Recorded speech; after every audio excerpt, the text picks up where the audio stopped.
Accused serial killer Billy Chemirmir is back on trial Monday for one of the 22 murders he's charged with. Good evening and thanks for joining us. I'm Blake Hansen. Chemirmir was convicted of capital murder in April for one of those killings. But Fox 4's Davis Tendry joins us live to explain why a second capital murder conviction might provide needed assurance to families. David?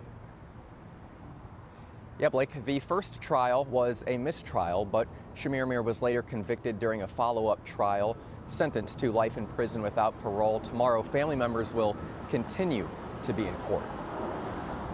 We took her to Cabo for her 90th birthday, 6 weeks before she had passed. Even at 90 years old, Marilyn Cardillo Bixler's death was odd to her daughter and son-in-law. Immediately saw where she was laying on the floor. Bixler's daughter, Cheryl Pangburn, found her dead inside her senior living home in Frisco during September 2017. I found her eyeglasses, which she wore except when she was sleeping, across the room with the frames bent and the lens popped out. Bixler's death was initially ruled a natural cause. And then the more we delved into it, the more it was just obvious. But her daughter later found out it was murder, one of 22 murders from 2016 to 2018 in which Billy Chemirmir, now 49 years old, is charged. I had never experienced a level of grief that goes to the core of your being. Chemirmir is accused of smothering elderly women,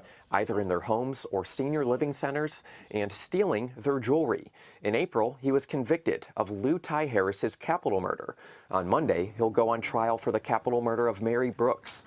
One former Dallas County prosecutor with no ties to the case tells Fox 4, the likely purpose of this prosecution is to ensure that a second consecutive life sentence is handed down. Each conviction has its own right to appeal, and while most appeals are denied, the likelihood of winning two separate appeals would be very low.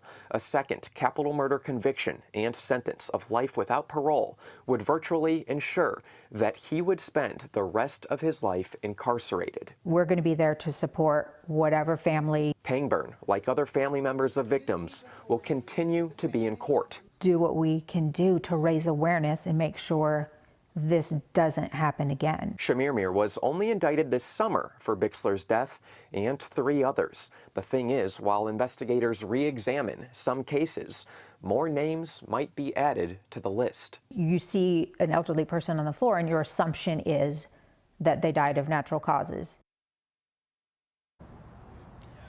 Some of those family members have already started a nonprofit called Secure Our Seniors Safety. Their first goal is to work on potential new legislation that would address the security of senior citizens in living establishments.